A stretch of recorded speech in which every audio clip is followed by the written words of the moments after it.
Assalamualaikum warahmatullahi wabarakatuh. Bismillahirrahmanirrahim. Alhamdulillahi rabbil alamin. Wa bihi nasta'inu ala umurid dunya waddin. Wassalatu wassalamu ala ashrafil anbiya'i wal mursalin, Sayyidina wa habibina wa syafi'ina wa qurrati a'yunina wa maulana Muhammadin wa ala alihi wa ashabihi wa dhurriyyatihi ajma'in, amma ba'd. Ashhadu an la ilaha illallah wa ashhadu anna Muhammadar Rasulullah wa ufawwidu amri ilallah. Innallaha basyirum bil ibad. Hasbiyallahu la ilaha illa huwa alaihi tawakkaltu wa huwa rabbul arsyil azim. Qala Allah ta'ala fi kitabihil karim hikayatan an Nabiyillahi Musa alaihi salam. Rabbi syrah li sadri wa yassir li amri wahlul 'uqdatam min lisani yafqahu qawli. Para alim, para asatid, para asatidah, para sepuh, para bini sepuh, para tokoh masyarakat, hadirin, hadirat sekalian, hafizani wa hafizakumullah. Wabil khusus segenap pengurus Masjid Umar bin Khattab, Bapak Haji Cecep Pramono beserta jajarannya dan pengurus-pengurus yang lainnya serta jamaahnya, semoga semuanya saja selalu dalam naungan rahmat, barokah, perlindungan serta bimbingan Allah Subhanahu wa taala. Amin Allahumma amin insyaallah. Allahumma inna nas'aluka ilman nafi'a wa rizqan thayyiba wa amalan mutaqabbala wa fatahallahu alaina futuhal arifin. Allahumma inna na'udzubika min ilmin la yanfa' wa amalin la yurfa' wa qalbin la yakhsha' wa du'a la yusma'.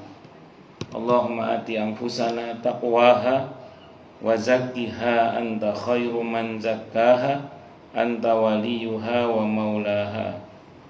Allahumma barik lana fi sya'bana wa ballighna ramadhana.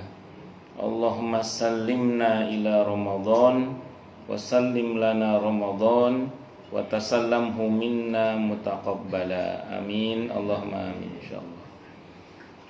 Yang utama tentu mari kita haturkan puja dan puji syukur kita ke hadirat Allah Subhanahu wa taala dengan berucap alhamdulillahi rabbil alamin.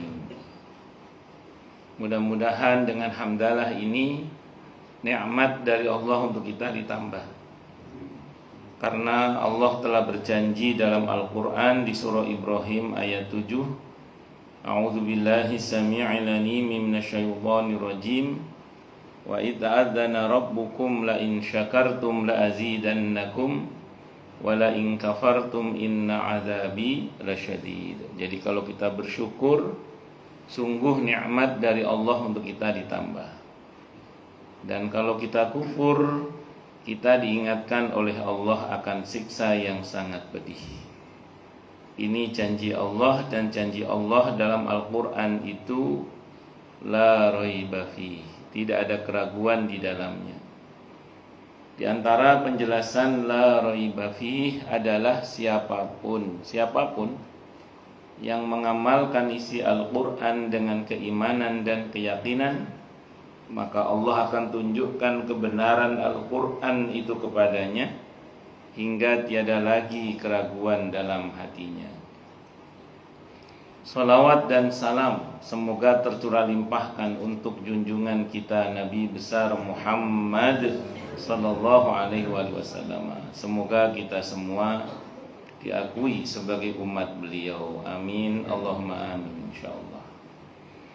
Saya wasiatkan terutama untuk diri saya sendiri dan panjenengan semua, agar kita semua terus berusaha meningkatkan ketakwaan kita kepada Allah Subhanahu wa taala. Karena dengan takwa itulah kita bisa memperoleh derajat yang sangat tinggi dengan sesungguhnya di sisi Allah Subhanahu wa taala. Hal ini didasarkan kepada firman Allah Subhanahu wa taala dalam Al-Qur'an di surah Al-Hujurat ayat 13. A'udzu billahi samii'il 'aliim minasyaitonir rajiim. Ya ayyuhan nasu inna khalaqnakum min dzakarin wa untha waja'alnakum syu'uban wa qabaila lita'arafu inna akramakum 'indallahi atqakum al-ayah. Wahai manusia, sesungguhnya kami telah menciptakan kalian dari seorang laki-laki dan seorang perempuan, berkembang menjadi bersuku-suku dan berbangsa-bangsa agar kalian saling mengenal. Sesungguhnya yang paling mulia di antara kalian di sisi Allah adalah yang paling bertakwa. Allah juga berjanji akan memberikan bonus bagi siapapun yang sungguh-sungguh bertakwa kepada Allah, berupa solusi atau jalan keluar dari setiap masalah yang dia hadapi, dan Allah juga berjanji akan memberinya rizki dari arah yang dia tidak duga sebelumnya. Hal ini didasarkan kepada firman Allah Subhanahu wa taala di surah At-Talaq ayat 2 dan 3. A'udzubillahi samii'il 'aliim minasyaitonir rajiim. Wa may yattaqillaha yaj'al lahu makhraja wa yarzuqhu min haitsu la yahtasib. Dan barang siapa orang yang bertakwa kepada Allah, maka Allah akan berikan dia jalan keluar dan rezeki yang tak terduga. Di tempatnya Allah berfirman, wa may yattaqillaha yaj'al lahu min amrihi yusra. Siapa yang bertakwa kepada Allah, maka Allah akan jadikan urusannya mudah. Semoga kita semua minal muttaqin, bahkan lil muttaqina imama. Amin, Allahumma amin, insyaallah. Bapak Ibu sekalian, hafizani wa hafizakumullah. Ketua DKM menghubungi saya suruh bahas persiapan menghadapi Ramadan, ya, spesial menjelang Ramadan. Ya, untuk pemanasan saja nih. Jadi sebelum saya masuk ke materi ini, saya ingin sampaikan sebuah hadis. Hadisnya dari Abi Hurairah radhiyallahu an. Hadis ini riwayat At-Tirmidzi, di mana qala telah bersabda siapa Rasulullah sallallahu alaihi wasallam. Apa kata beliau? Raghima anfu rajulin. Raghima anfu rajulin itu kalau terjemahannya gruwung hidungnya seseorang itu. Jadi gruwung hidungnya seseorang itu maksudnya celaka atau rugi banget maksudnya. Ini istilah orang Arab kalau menyebutkan celaka atau rugi banget itu dengan redaksi raghima anfu rajulin. Gruwung irunge hidungnya seseorang itu maksudnya rugi banget atau celaka banget. Seseorang yang kata Nabi dzukirtu indahu falam yusalli alayya. Rugi banget orang yang disebut namaku di sisinya, kok dia tidak bersalawat kepadaku. Maka agar kita tidak rugi, setiap disebut nama Nabi Muhammad sallallahu alaihi wasallam hendaklah kita bersalawat. Yang kedua, raghima anfu rajulin, kata Nabi aukamakal, dan rugi banget atau celaka banget seseorang yang dakhala alaihi Ramadan summan salakha qabla ayyughfara lahu. Celaka banget orang yang masuk bulan Ramadan sampai Ramadannya habis kok keluar bulan Ramadan tidak diampuni oleh Allah. Itu rugi banget itu. Tidak ada orang masuk bulan Ramadan kok keluar bulan Ramadan tidak diampuni oleh Allah, itu rugi banget itu. Ini yang akan kita terangkan insyaallah nanti. Kemudian yang ketiga, waraghima anfu rajulin adraka indahu abawahu al-kibar falam yudkhilahu al-jannata. Rugi banget orang yang mendapati kedua orang tuanya masih hidup sampai tuanya, kok tidak menyebabkannya masuk surga. Jadi ada orang dianugerahi oleh Allah punya orang tua panjang umur sampai sepuh gitu. Nanti kok keberadaan orang tuanya yang Allah kasih kesempatan berbakti sampai segitu tuanya itu kok tidak menyebabkannya masuk surga. Rugi banget orang yang seperti itu. Karena ada kesempatan masuk surga kok tidak dimanfaatkan gitu loh. Jadi diberi kesempatan oleh Allah punya orang tua sampai sepuh, berarti punya kesempatan berbakti lebih lama gitu maksudnya. Kok tidak menyebabkannya masuk surga gitu. Maka orang seperti ini rugi banget ini. Rugi banget. Allahu Akbar. Nah, kita bahas pada poin yang kedua tadi, rugi banget orang yang mendapati bulan Ramadan kok keluar bulan Ramadan tidak diampuni oleh Allah Subhanahu wa taala. Karena Ramadan itu dari kata Ramadan artinya menghancurkan, melulantakkan, menghabiskan. Ditambah alif dan nun menjadi kata Ramadhanu, artinya sempurna dan sementara. Berarti daya hapus Ramadan terhadap dosa itu sempurna tapi sementara. Sementara karena dalam Al-Quran dikatakan ayyamam ma'dudat, bilangan harinya tertentu.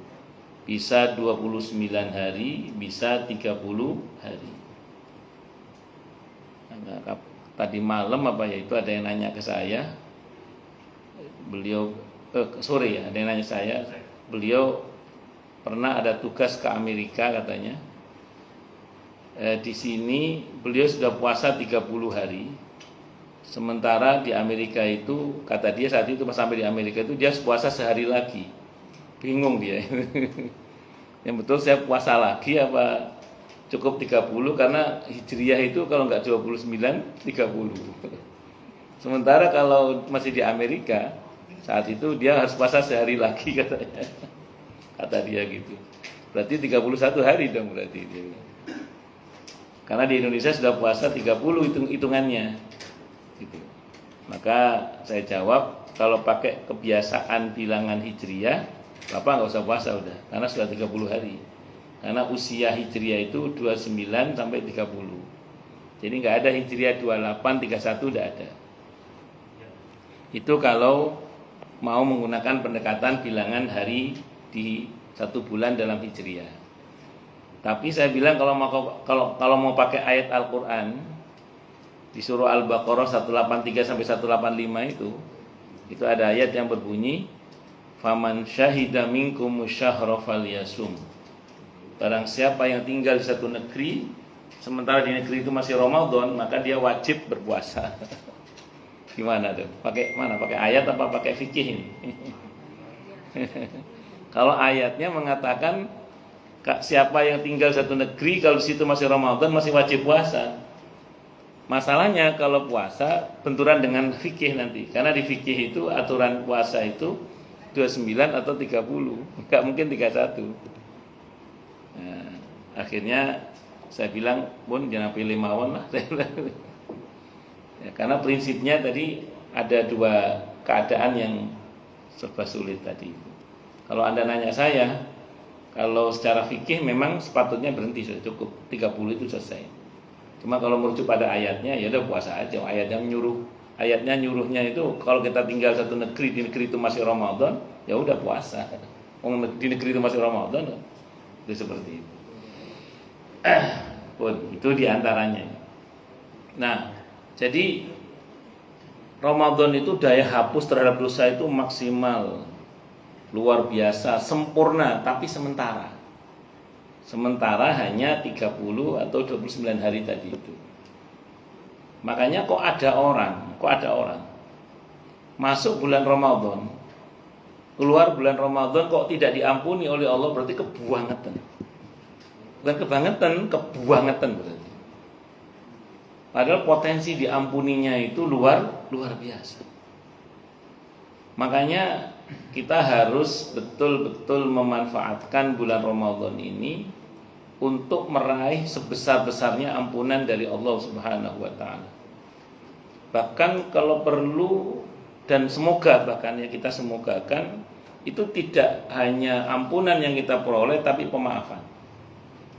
Karena ada khasnya Ramadan itu, terutama di 10 hari terakhir, di malam-malamnya yang terindikasi ada malam qadar terutama. Itu ada doa yang Nabi ajarkan, Allahumma innaka afuwun tuhibbul afwa fa'fu anni. Atau fa'fu anna kalau kita ingin mendoakan yang lain juga. Ya Allah, Engkau adalah Zat yang Maha Pemaaf, Engkau senang memaafkan, maka maafkanlah hamba. Apa bedanya Ustaz? Minta maaf sama minta ampun itu bedanya apa? Kata para ulama, kalau minta ampun kan astagfirullah.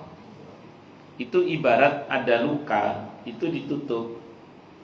Jadi kalau ada kasus, itu ditutup, itu namanya maghfirah, ampunan. Jadi kalau ada kasus, ditutup kasusnya, di SP3 kan, tidak di P21. Ditutup kasusnya, itu maghfirah, mendapat ampunan Allah dari kata astagfirullah itu. Ya Allah, ampunilah hamba, tutuplah kasus hamba itu. Nah, kalau kita menggunakan fa'fu anni, maafkanlah hamba. Pemaafan itu dari kata afa. Itu diantara maknanya adalah pohon yang dicabut sampai akar-akarnya, itu afa itu namanya. Jadi dimaafkan berarti dosa itu dicabut sampai ke akar-akarnya. Jadi kalau kita mengatakan fa'fu anni, maka maafkanlah hamba ya Allah, itu pengertiannya bukan hanya sekedar tutuplah kasusku ya Allah, tapi lebih dari itu cabut dosa saya sampai ke akar-akarnya. Itu seperti itu.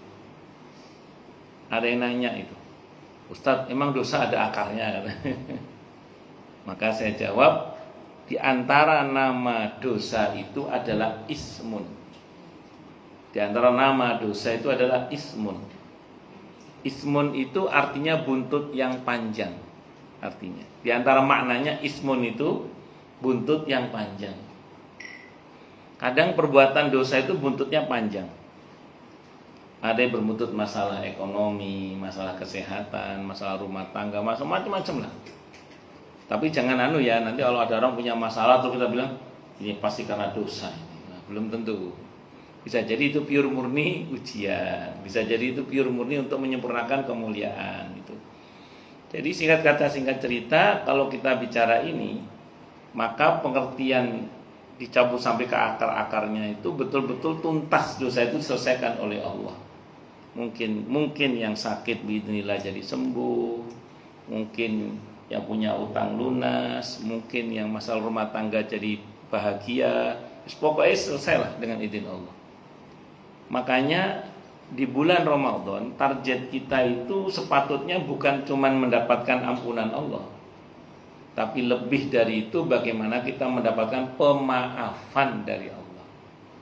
Makanya di samping astagfirullah, yang patut kita teruskan adalah Allahumma innaka afuwun tuhibbul afwa fa'fu anni. Nah, saya tanya lagi sama orang, yang syariatkan itu minta maaf apa minta ampun Ustaz? Saya jawab dua-duanya. Iya, ibu kalau baca iftirosh saat iftirosh duduk di antara dua sujud, itu kalau versi madhab syafi'i kan doanya Rabbighfirli warhamni wajburni warfa'ni warzuqni wahdini wa'afini wa'fu anni. Itu dimulai dari Rabbighfirli, itu yang pertama minta ampunan, belakangan minta pemaafan. Berarti dua-duanya itu. Ya kita minta ampun, ya kita minta maaf. Sebenarnya mendapatkan ampunan Allah aja udah bagus banget. Mendapat ampunan Allah saja itu udah bagus banget itu, sudah sudah masya Allah, alhamdulillah banget lah. Dapat ampunan Allah aja itu udah bagus. Apalagi dapat pemaafan dari Allah. Betul-betullah dosa itu Allah cabut sampai ke akar-akarnya, insya Allah. Semoga kita meraih pemaafan dan pengampunan dari Allah. Amin. Allahumma amin. Insya Allah. Mudah-mudahan. Nah, agar kita tidak rugi dalam menghadapi bulan Ramadan nanti, berarti kita dari sekarang mesti pasang kuda-kuda ya. Agar kita jangan sampai rugi nanti masuk bulan Ramadan. Pertanyaannya, apa yang mesti kita persiapkan itu? Karena ingat ya, Ramadan itu kedatangannya jangan ditunggu. Saya ulang ya, Ramadan kedatangannya jangan ditunggu tapi disambut. Ini penting ini. Kenapa? Karena memang Nabi dulu mengambil sikap begitu. Makanya kalau jenengan menjelang Ramadan ini sering ada acara tarhib Ramadan. Itu tarhib dari kata rohaba yurahibu tarhiban, artinya selamat datang atau menyambut kedatangan bulan Ramadan. Itu tarhib. Pakai hak, jangan tarhib. Kalau tarhib pakai hak nanti menakutkan artinya. Tarhib itu menakut-nakuti artinya. Jadi kalau tarhib Ramadan berarti ancaman bulan Ramadan artinya. Tarhib itu ancaman. Jadi itu tarhib itu kita menyambut kedatangan bulan Ramadan. Tidak hanya kita sambut tapi kita persiapkan. Karena saya ulang tadi, Nabi kita Muhammad sallallahu alaihi wasallam menyambut bulan Ramadan itu laksana menyambut tamu mulia. Tamu mulia utusan Allah yang membawa oleh-oleh aneka kebahagiaan, kemuliaan, jaminan dari Allah Subhanahu wa taala. Makanya kalau kita cuekin aja tamu yang mulia ini, ya jangan salahkan siapa-siapa kecuali diri sendiri kalau nanti keluar bulan Ramadan dalam keadaan tidak diampuni atau belum diampuni oleh Allah Subhanahu wa taala. Maka saya ulang, pasang kuda-kuda dari sekarang. Pertanyaannya, dengan apa kita menyambut bulan Ramadan ini atau mempersiapkan diri bulan Ramadan ini? Kalau dulu tapi di kampung saya, nggak tahu di kampung jenengan sama apa enggak ini. Kalau menjelang bulan Ramadan itu anak-anak itu ada syairan gitu. Dayo teko beberno kloso itu. Klosoe bedah tembelen jadah itu. Dayo itu tamu, Ramadan itu tamu. Ini mau datang tamunya, ayo gelarin tiker. Orang kampung itu ada tamu digelar tiker itu udah bagus itu. Kalau sini karpet lah. Nah, kalau di kampung kami itu musola itu tiker. Nah, ada tikernya itu udah bagus. Kadang nggak ada tikernya. Nah, tikernya mengandung makhluk namanya tinggi. Nonton gitu. Ya pokoknya yang pernah di kampung tahu lah itu. Nah, jadi singkat kata singkat cerita, kelosoi bedah, tikernya robek ternyata. Jadi tiker itu simbol kesungguhan dalam menyambut tamu tadi itu. Ternyata ada yang robek. Kadang kita ini ada kurang-kurangnya dalam menyambut bulan Ramadan. Kita ini nyambut bulan Ramadan kadang masih ada apa? Kurang-kurangnya. Maka tambel pakai jadah. Jadah itu mujahadah maksudnya. Nah, jadah itu makanan yang terbuat dari ketan. Maksudnya mujahadah itu jangan deket-deket setan gitu maksudnya. Terus dikado-kadono ae. Kadang mujahadah kita itu masih basi. Jadi jadai mambu pakakno asu. Maksudnya itu buang hawa nafsu kita buang gitu loh. Itu caranya itu supaya setan supaya kita betul-betul bisa maksimal dalam bermujahadah tadi itu. Dan teruskan sendiri lagu liriknya itu soalnya panjang itu. Tapi intinya satu, kita sambut Ramadan. Pertanyaan tadi ya, dengan apa kita menyambut bulan Ramadan itu? Dalam catatan ini kalau dibahas tentu sangat lebar sekali. Saya mencoba menyimpelkan itu menjadi 4 saja. 4. Insya Allah 4 ini penting. Yang pertama, kita mesti punya niat dan tekad. Punya niat dan tekad azam untuk meningkatkan amal ibadah selama bulan Ramadan. Kalau bahasa sederhananya, Ramadan dan di luar Ramadan, Ramadan dan di luar Ramadan jangan sama saja gitu loh maksud saya itu. Jangan sama saja, harus kita lebihkan. Kita tekadkan untuk kita lebihkan. Kalau ada orang yang mengatakan, alah kamu baiknya Ramadan doang, kalau udah Ramadan gak baik lagi, ya memang itu salah kalau begitu. Tapi kalau dalam pengertian kita di luar bulan Ramadan tetap berusaha baik, masuk Ramadan sengaja meningkatkan agar lebih baik, itu sudah sepatutnya. Jangan Ramadan sama di luar Ramadan sami mawon, sama saja jangan. Harus beda. Harus ada yang dilebihkan, tidak boleh sama. Sebagai bukti bahwa kita ini sungguh-sungguh dalam menyambut bulan Ramadan.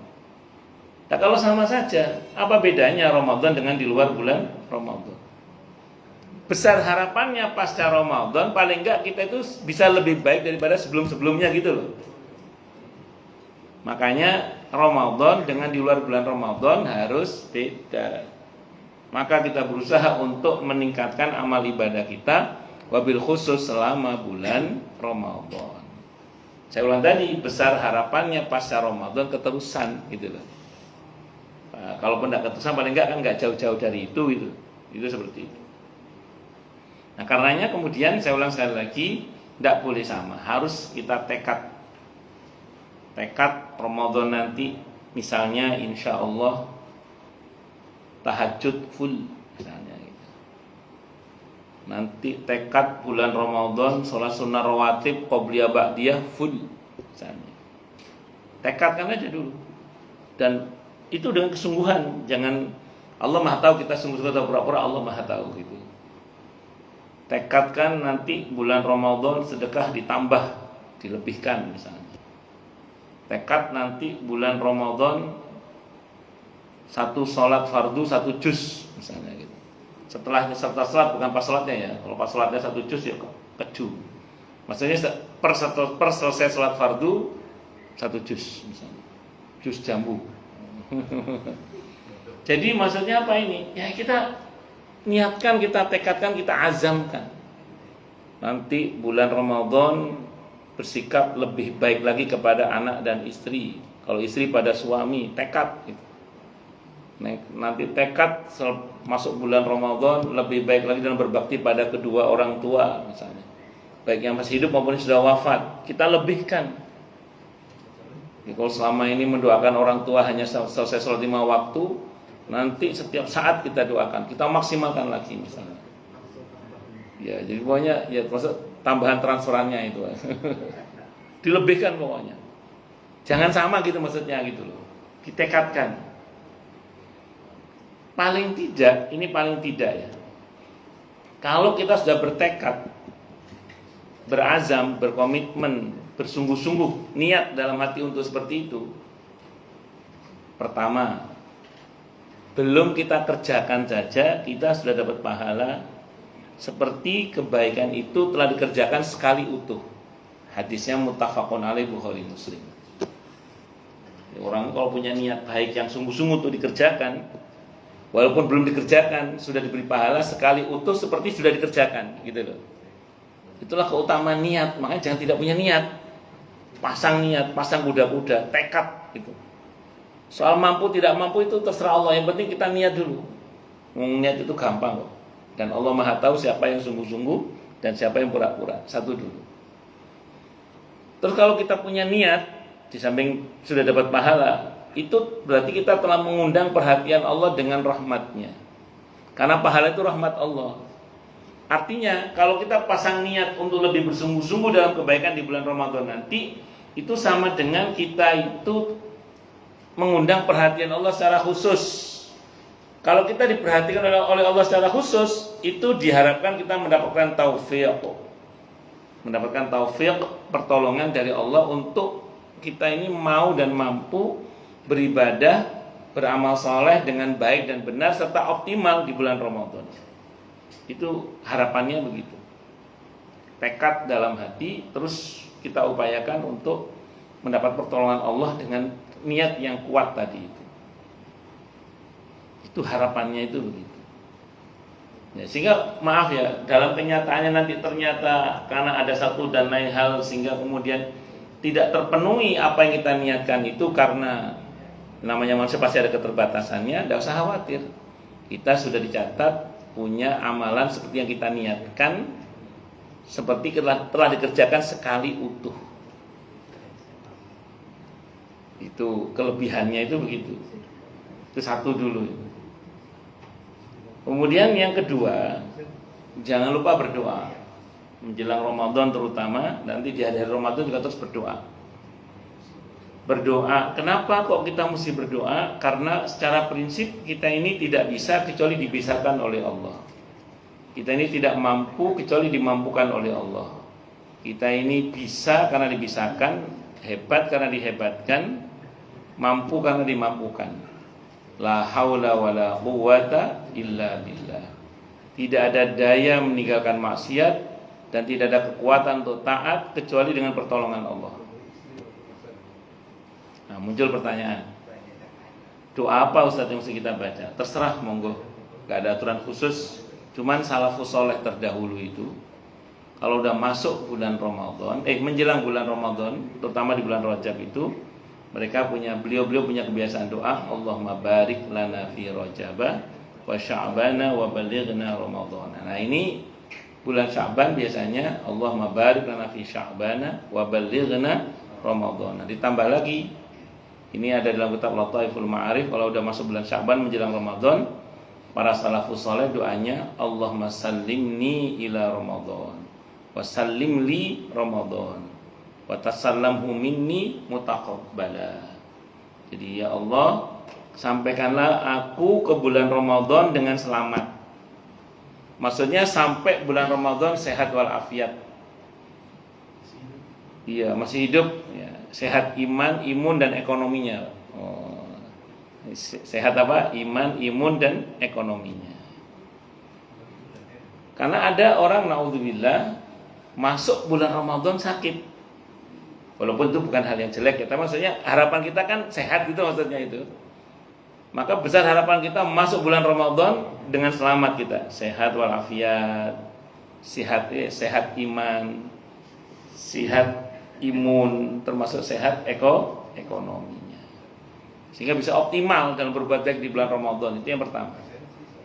Wasallim li Ramadan, sampaikanlah untukku bulan Ramadan juga dengan selamat. Kita berharap Ramadan sampai kepada kita dengan kondusif, dengan selamat kondusif, nggak ada banjir, nggak ada gempa, nggak ada pandemi. Ya.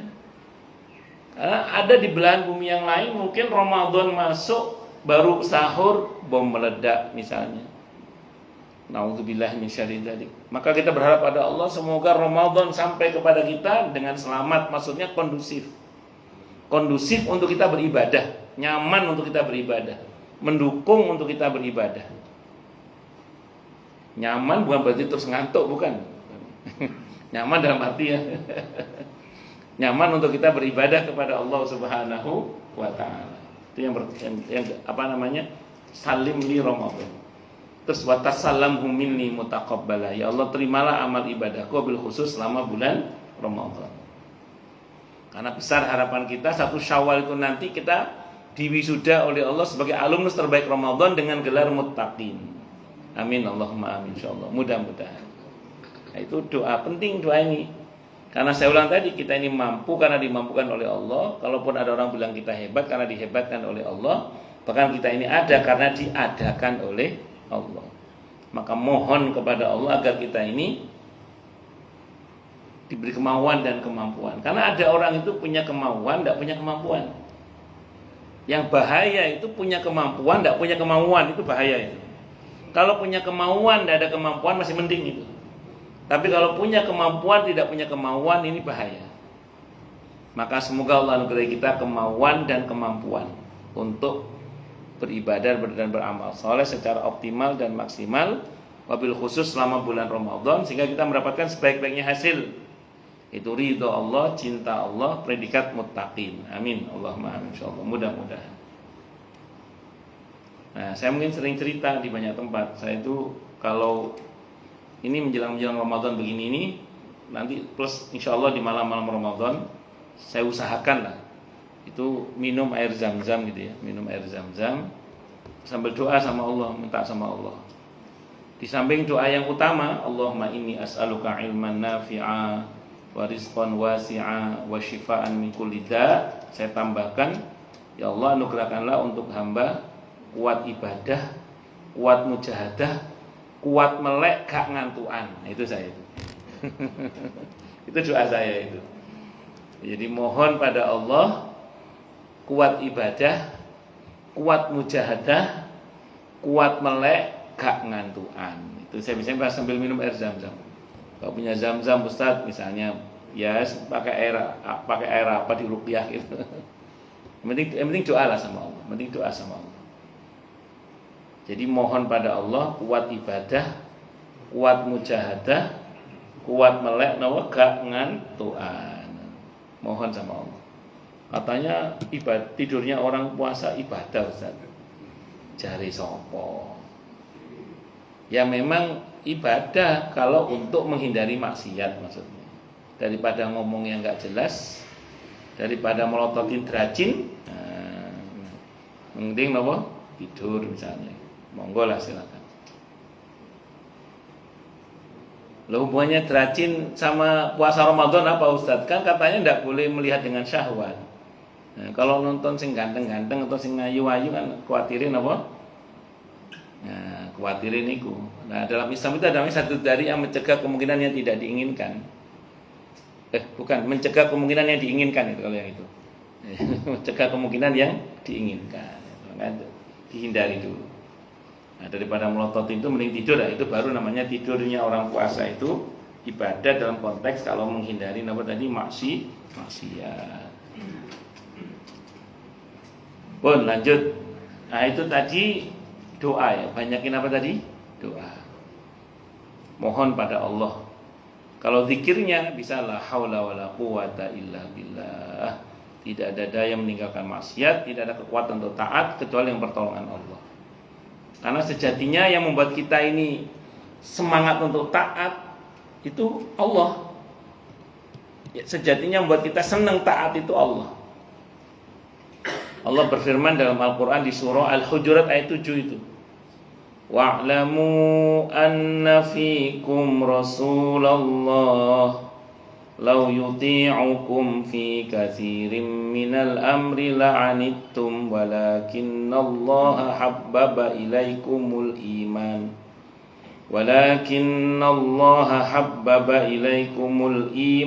wa zayyanahu fi qulubikum wa karraha ilaikumul kufra wal fusuqa wal isyan ulaika humur rasyidun. Ketahuilah bahwa di tengah-tengah kalian ada Rasulullah. Kalau dia mentaati kalian di banyak urusan, niscaya agama ini akan terasa berat bagi kalian. Akan tetapi Allah jadikan kalian cinta pada keimanan, dan Allah jadikan iman itu indah dalam hati kalian, dan Allah buat kalian benci pada kekufuran, kefasikan dan kemaksiatan. Ulaika humur rasyidun. Mereka itulah orang-orang yang mendapatkan petunjuk. Al-Hujurat ayat 7. Jadi yang membuat kita senang dengan segala aktivitas yang meningkatkan iman itu Allah. Jenengan kita semua senang duduk di majelis ilmu begini nih. Ini karena Allah.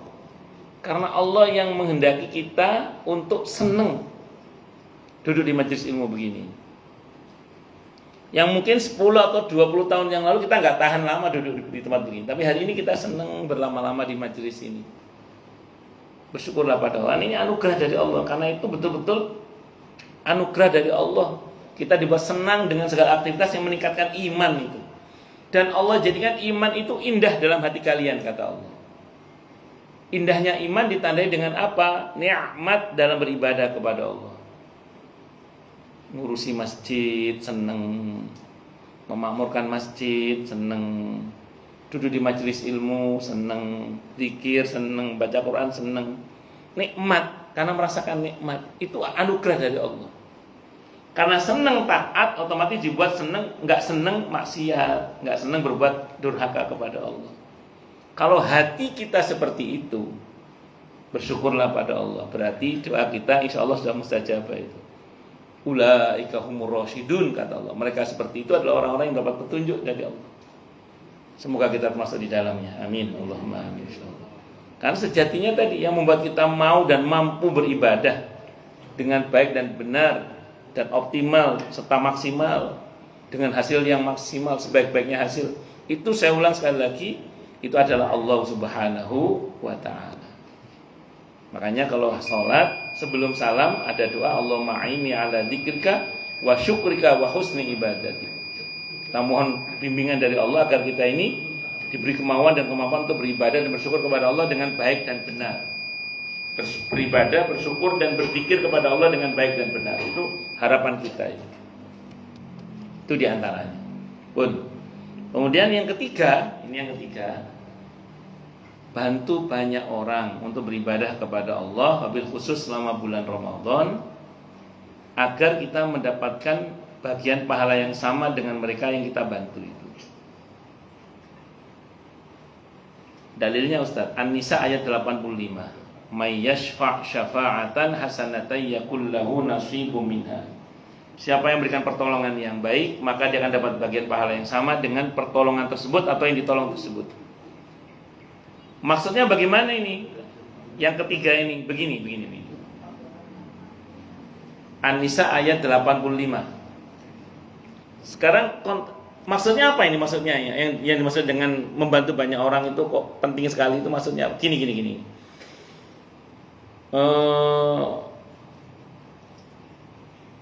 Bulan Ramadan ini kan bulan yang kemuliaannya luar biasa gitu. Pahala itu dilipat gandakan gak ukuran, keberkahan diturunkan oleh Allah gak ukuran, rahmat, ampunan, jaminan bebas dari api neraka itu diobral oleh Allah itu gak ukuran gitu loh, gak biasanya gitu loh selama bulan Ramadan. Bapak Ibu kalau pengen tahu kemuliaan bulan Ramadan, nanti baca penjelasan banyak para mufassir tentang sekelas Nabi Musa itu saking pengennya dengan keutamaan bulan Ramadan sampai minta pada Allah agar diizinkan menjadi umat Nabi Muhammad SAW. Karena ini hanya khusus untuk umat Nabi Muhammad SAW. Nabi Isa alaihissalam melihat keutamaan bulan Ramadan dan keutamaan umat Nabi Muhammad SAW dengan bulan Ramadannya itu sampai mohon pada Allah agar beliau diizinkan jadi umat Nabi Muhammad SAW. Padahal siapa dua Nabi ini? Nabi Musa alaihissalam, Nabi Isa alaihissalam. Nabi dan Rasul, kalimullah Nabi Musa, ruhullah Nabi Isa, dan dua-duanya ulul azmi minar rusul. Nabi yang paling top. Coba. Nabi itu semuanya mulia, tapi ada lagi yang lebih kelasnya lebih tinggi lagi, dan ada 5 nabi itu. Di antara Nabi Musa dan Nabi Isa. Itu aja minta sama Allah pengen jadi umat Nabi Muhammad SAW gara-gara keutamaan Ramadan. Sekelas nabi aja pengen jadi umat Nabi Muhammad SAW gara-gara keutamaan Ramadan itu. Terutama dengan Lailatul Qadarnya itu. Saking tertariknya. Nabi Musa ditolak oleh Allah. Nabi Musa ditolak, tapi diizinkan oleh Allah untuk beribadah di negeri di mana Nabi akhir zaman diutus, di Madinah, di Uhud tepatnya. Pas Nabi Musa kembali ke Palestina, ada beberapa suku dari kalangan orang Bani Israel yang nggak mau pulang, orang Yahudi nggak mau pulang. Itu yang menjadi cikal bakal Yahudi Madinah itu nanti. Zaman Nabi Musa. Ketika Nabi mau pulang, mereka nggak mau pulang. Kata Nabi Musa, kenapa nggak mau pulang? Kata orang-orang Yahudi itu, kami mau ketemu dengan Nabi akhir zaman. Kata Nabi Musa, masih lama kata Nabi Musa. Kata mereka, enggak apa-apa, saya enggak nututi, yang penting anak cucu saya nututi. Itu cikal bakal Yahudi Madinah itu ya itu. Nah, cikal bakalnya itu diantaranya. Nah, terus kemudian Nabi Isa dikabulkan oleh Allah, Nabi Isa. Maka nanti Nabi Isa dalam hadis Sahih Muslim dan beberapa riwayat yang lain akan Allah turunkan kembali, monggo Pak, bukan sebagai Nabi dan Rasul, tapi sebagai umat Nabi Muhammad sallallahu alaihi wasallam. Saking mulianya bulan Ramadan, saking hebatnya jadi umat Nabi Muhammad sallallahu alaihi wasallam. Nah, kalau para Nabi dan Rasul saja kesengsem dengan bulan Ramadan, masa kita nggak kesengsem gitu loh maksudnya itu. Nah, keutamaan bulan kesengsem itu kepencut itu, what is the meaning of kepencut? Kepencut itu ya, tertarik ya. Jadi kalau keutamaan Ramadan yang luar biasa itu itu kita jaring, kita raih hanya pakai badan kita yang satu ini, kok rasanya nggak maksimal yang bisa kita peroleh. Kenapa? Karena badan kita ini syarat dengan limitasi, syarat dengan batas. Ada sakit-sakitnya, ada capek-capeknya, ada ngantuk-ngantuknya, ada mual-mualnya, mewales-mewalesnya itu. Ya kan badan kita gitu nih. Bayangkan kita meraih keutamaan Ramadan hanya pakai badan kita, nggak maksimal yang kita peroleh.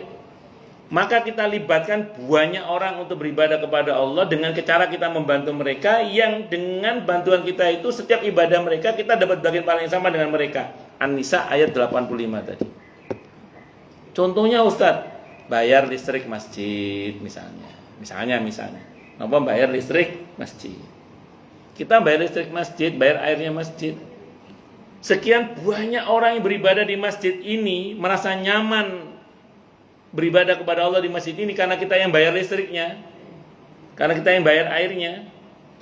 Maka kita dapat bagian pahala yang sama dengan mereka yang beribadah di masjid ini.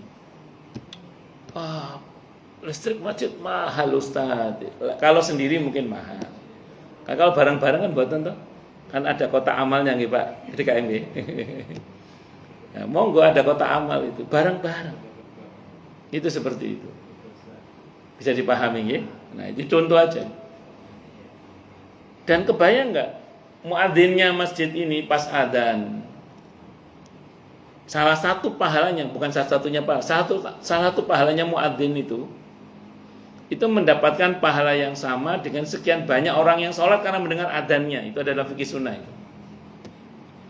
Bayangkan dia adzan, tenaga adzan itu dari makanan yang kita berikan sama dia dalam bentuk buka dan sahurnya.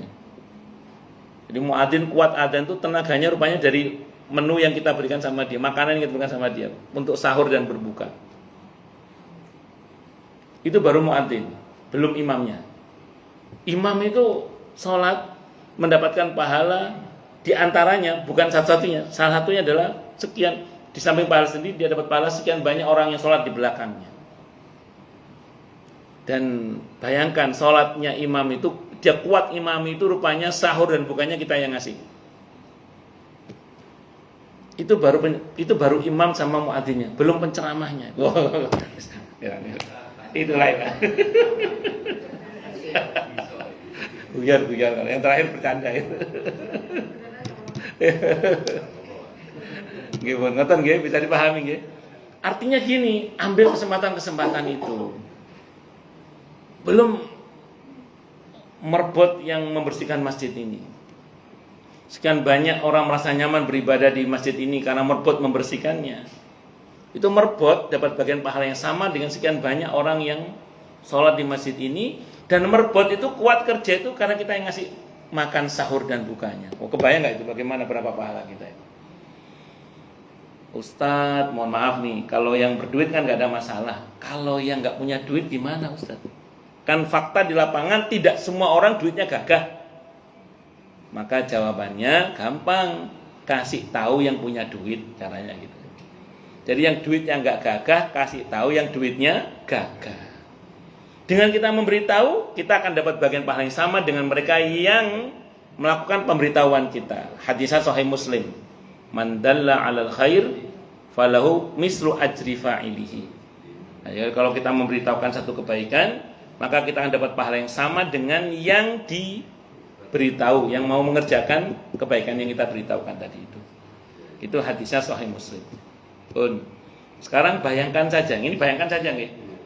Pas malam Qadar turun, kita pesanan nastar lagi banyak nih. Pesanan sibuk ngoven nastar.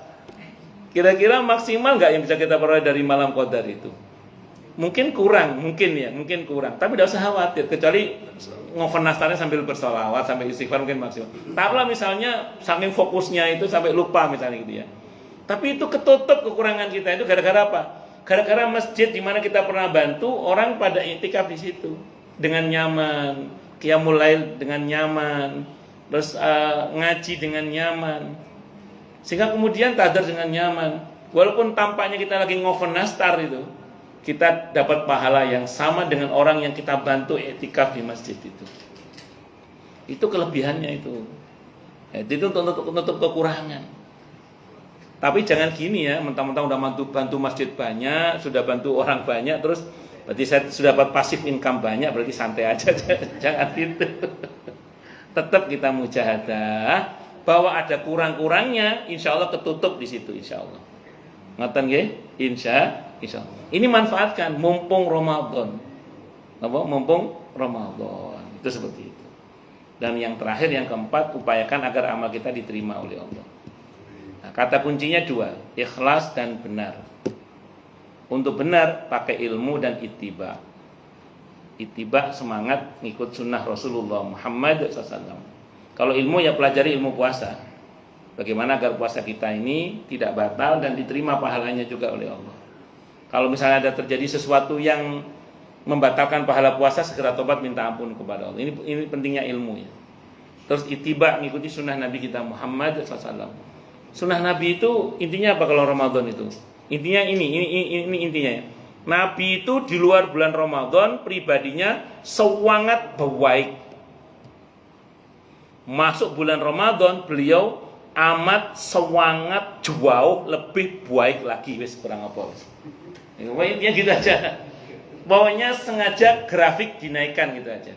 Mbok yo apa carane ditingkatkan gitu aja. Pokoknya Nabi itu di luar bulan Ramadan orangnya sangat baik beliau itu. Masuk bulan Ramadan jauh sangat lebih baik lagi itu aja. Itu aja kesimpulannya semuanya. Nah, ya sahabat menggambarkan begitu, Nabi itu masuk bulan Ramadan lebih baik lagi pokoknya. Hari-hari itu udah sangat baik, masuk Ramadan jauh sangat lebih baik lagi. Itu aja. Mbah yo apa carane? Ya tadi mohon pada Allah dan seterusnya. Saya kira ini bisa saya sampaikan, semoga bermanfaat. Monggo silakan yang mau tanya, protes, marah boleh silakan. Bu, nggih monggo Bu Indah. Bu Indah Mas, monggo.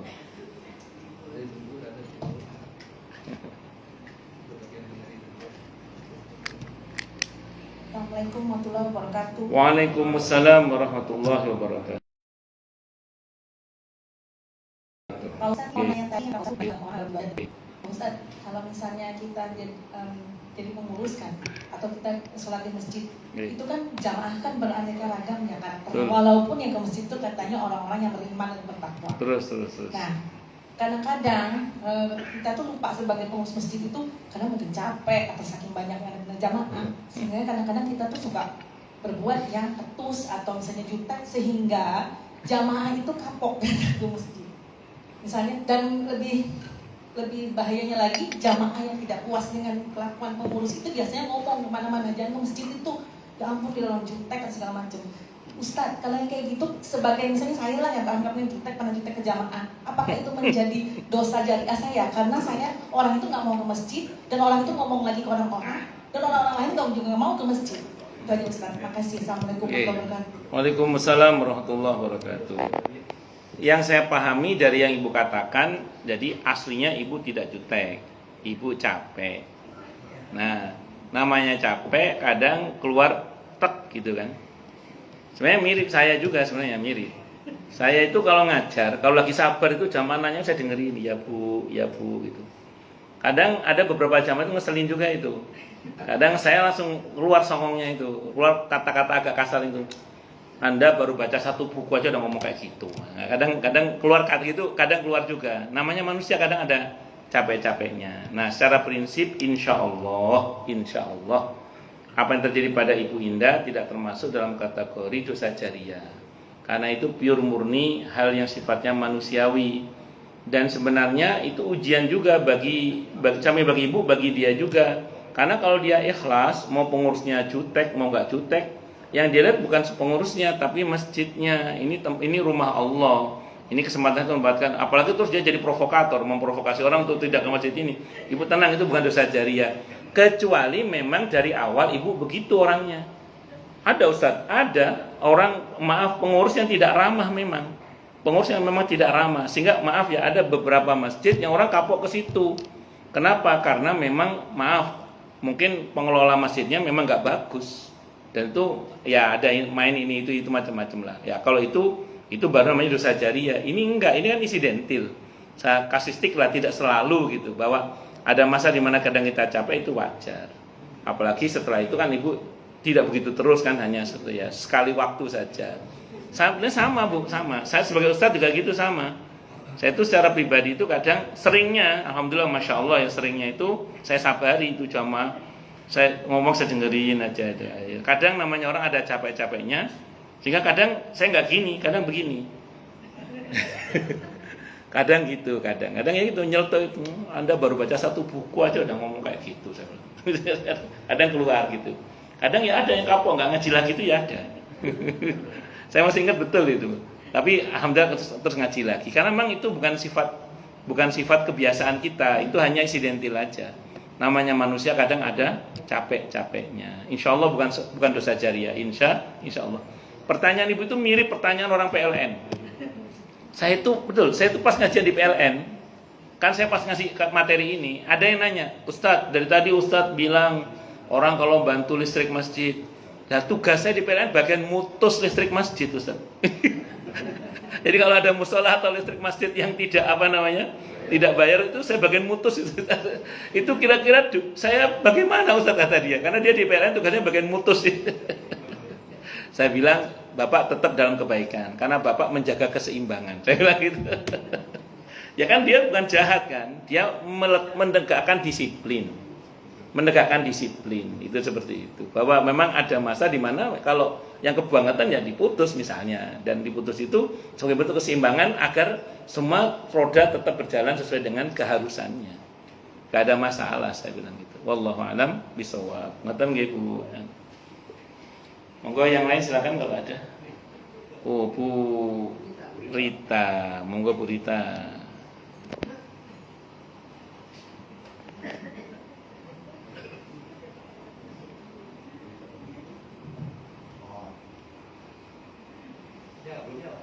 Loh, gak nyambung. Gak punya. Loh. Oh, nggih. Baterainya almarhum kali Mas. Bismillahirrahmanirrahim. Assalamualaikum warahmatullahi wabarakatuh. Waalaikumsalam warahmatullahi wabarakatuh. Sehat ya Pak Ustaz? Alhamdulillah Bu, Masya Allah. Ibu sehat juga nggih? Pak Ustaz, apa sih ciri-cirinya kalau kita ibadah diterima sama Allah? Kita bukannya kadang hati tuh timbul rasa takut gitu Pak Ustaz. Kadang ibadah amal kita takut belum diterima gitu. Apakah sifat begitu dosa nggak Pak Ustaz? Kan harusnya kita berbaik sangka dengan Allah. Terus, Terus kadang rasa itu terus bikin was-was kita gitu Pak Ustaz. Mohon penjelasannya Pak Ustaz. Assalamualaikum warahmatullahi wabarakatuh. Waalaikumsalam warahmatullahi wabarakatuh.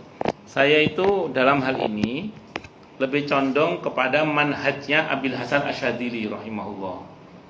Jadi beliau Abul Hasan Asyadzili rahimahullah itu beliau punya manhaj begini. Karena beberapa murid beliau nanya dengan pertanyaan yang serupa ya.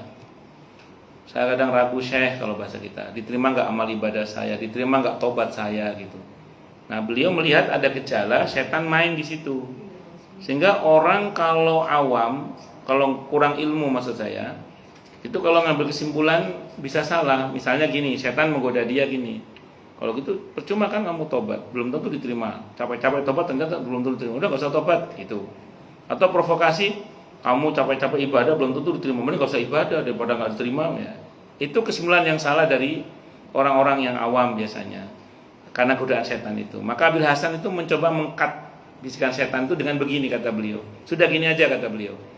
Lain kali kalau kalian digoda oleh setan dengan keraguan diterima apa enggak ibadah saya. Jawab gini kata beliau. Saya yakin, kata beliau gitu, saya yakin ibadah saya diterima oleh Allah bukan karena baiknya saya, tapi karena maha baiknya Allah. Itu. Udah, saya yakin ibadah saya diterima oleh Allah bukan karena baiknya saya.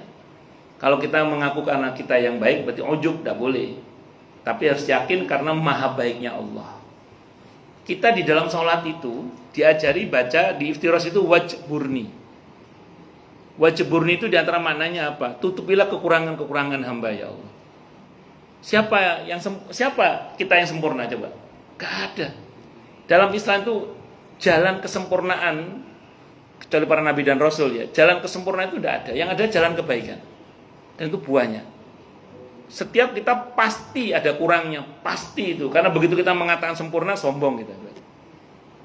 Maka kita yakin ibadah kita diterima oleh Allah itu bukan karena baiknya kita, tapi karena maha baiknya Allah. Terus yang kedua, sadari bahwa kita ini makhluk yang penuh kekurangan, karena terus belajar, terus kita tingkatkan, begitu. Tobat juga sama, yakin tobat kita diterima oleh Allah bukan karena baiknya kita, tapi karena maha baiknya Allah. Terus bagi sadar diri bahwa kita manusia yang penuh kekurangan, terus kita tingkatkan kebaikan itu, kita belajar terus.